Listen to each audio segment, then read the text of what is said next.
నమస్తే, welcome to our channel. So ఈ రోజు మనతో పాటు ఉన్నారు ఆక్యుపంక్చర్ హీలర్ జనార్దన్ జారీ గారు. నమస్తే సార్. నమస్తే అమ్మా. సార్, డయాబెటిక్ కంట్రోల్ అవ్వాలి అని అంటే మన ఆక్యుపంక్చర్లో ఏమైనా మంచి హీలింగ్ అవ్వేలాగా ఏమైనా పాయింట్స్ ఉన్నాయా? ఇప్పుడు ఆక్యుప్రెషర్ అనేది ఈ సాంప్రదాయ వైద్యం ఏంటంటే ఏ అనారోగ్య సమస్యకైనా మూలాల నుంచి తీసేస్తుంది.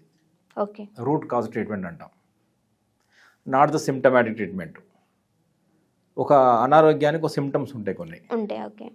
ఆ సిమ్టమ్స్ మాత్రమే తీసేది కాదు, రూట్ కాజ్ నుంచి దాని సమస్యని పరిష్కారం చేస్తుంది.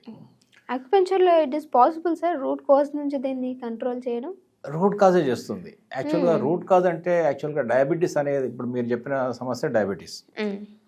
డయాబెటీస్ అంటే ఏంటి? మన బాడీలో చక్కెర స్థాయిని పెంచి రక్తంలో చక్కెర స్థాయి ఎక్కువగా ఉండే స్థితి కదా. దీన్ని తెలుగులో మధుమేహం కూడా అంటాం. అంటే మధుమేహం అంటే మధు అంటే తీపి, తీయనిది షుగరు, మేహం అంటే యూరిన్. యూరిన్లో కూడా చక్కెర స్థాయిలు ఎక్కువగా ఉంటాయని అర్థం చేసుకోవాలి. సో ఎందుకంటే బ్లడ్లో నుంచి యూరిన్లో నుంచి వెళ్తాయి కదా. సో ఇలా ఈ బ్లడ్ లోపల ఎక్కువ షుగర్ లెవెల్స్ పెరగడము, దాని ద్వారా వచ్చే పెద్ద అనారోగ్య సమస్య ఈ డయాబెటీస్ అంటాం.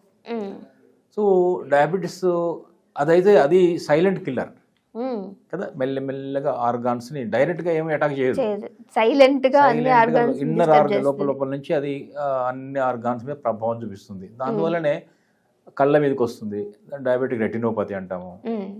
నర్వ్ సిస్టమ్ని డ్యామేజ్ చేస్తుంది, డయాబెటిక్ న్యూరోపతి అంటాము. కిడ్నీ మీద ప్రభావం చూపిస్తుంది, దాన్ని డయాబెటిక్ నెఫ్రోపతి అంటాం. సో ఇట్లా డయాబెటీస్ వల్ల ఏంటంటే బాడీ లోపల అన్ని ప్రధానమైన పార్ట్స్ని అఫెక్ట్ చేయగలుగుతుంది, డ్యామేజ్ మెల్లిమెల్లి చేస్తుంది. అందువల్ల డయాబెటీస్, ఇంకోటి ఏంటంటే డయాబెటీస్ ఉన్న వాళ్ళలో మనకు కనిపించేది త్వరగా అలసిపోతారు, ఫెటీగ్ ఉంటుంది. ఒక డ్రైవింగ్ చేసినా కూడా ఒక 10 kilometre 20 kilometre half an hour కాకముందే ఫెటీగ్ వచ్చేస్తుంది, ఎనర్జీ లెవెల్ తక్కువగా ఉంటాయి. కొంతమంది ఏంటంటే బాగా వీక్ అయిపోతుంటారు, మజిల్ లాస్ కూడా జరుగుతుంటుంది డయాబెటిక్ పేషెంట్స్ లోపల. సో ఇవన్నీ వీటన్నిటికీ ఏంటంటే డయాబెటీస్కి బయటికి కనిపించే కొన్ని లక్షణాలు, కానీ ఇందాక అనుకుని లోపల నుంచి చేసే డ్యామేజ్ కూడా చాలా ఎక్కువగానే ఉంది. మనం ఆక్యుప్రెషర్లు ఏంటంటే ఈ సమస్యను ఒక డిఫరెంట్ యాంగిల్లో నుంచి చూస్తుంది.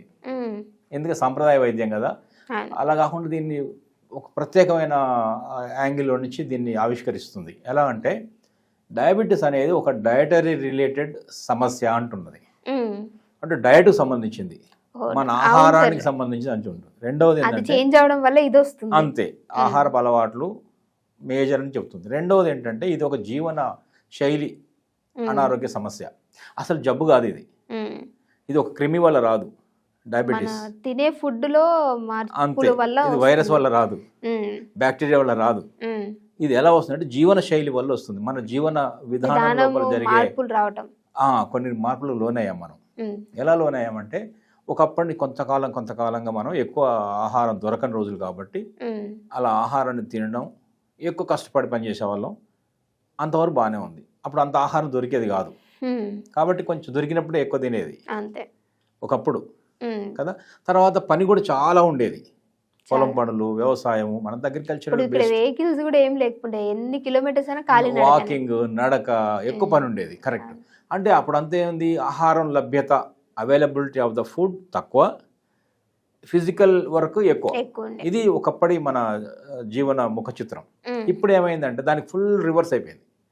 ఆహారం లభ్యత పెరిగింది, ఫిజికల్ యాక్టివిటీ, వాకింగ్ కానీ వర్క్ కానీ అవన్నీ కూడా ఆ భౌతిక పరమైన శ్రమని తగ్గి ఇప్పుడు సింపుల్ సాఫ్ట్వేర్ జాబ్స్ కదన్నీ, మైండ్కి ఎక్కువ చెప్తున్నాం పని, బాడీకి చెప్పడం లేదు. సో ఇది దీనివల్ల ఏమవుతుందంటే, కానీ తినే ఆహారం పెరిగింది కదా, అది డయాబెటీస్ కారణం అవుతుంది. ఎలా డయాబెటీస్ కారణం అవుతుందంటే ఆ తీసుకున్న ఆహారం ఆకలి వేసినప్పుడు తింటే ఒక పద్ధతి, కానీ టైం చూసుకొని తింటున్నాం మనం.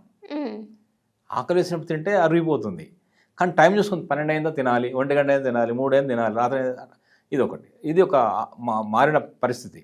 రెండవది, మనం ఈ మధ్య మా దగ్గరకు వచ్చిన వాళ్ళలో షుగర్ పేషెంట్, డయాబెటీస్ అనగానే ఒకటే అడుగుతాం క్వశ్చన్, ఎందుకు అంత ఫాస్ట్గా మీరు భోజనం చేస్తున్నారు అని అడుగుతాం.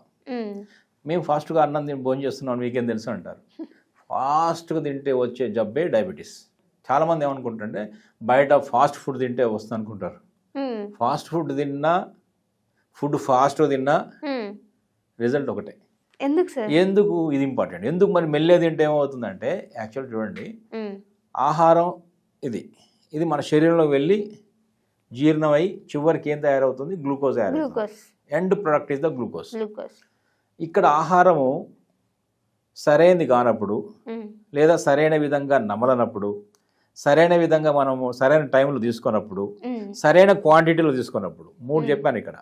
ఫుడ్ రాంగ్ ఫుడ్ అయినప్పుడు ఒక ప్రాబ్లం, రాంగ్ టైంలో తీసుకున్నప్పుడు ఇంకో ప్రాబ్లం, రాంగ్ క్వాంటిటీలో తీసుకున్నప్పుడు ఇంకొక ప్రాబ్లం, రాంగ్ వేలో మింగినప్పుడు ఇంకొక ప్రాబ్లం.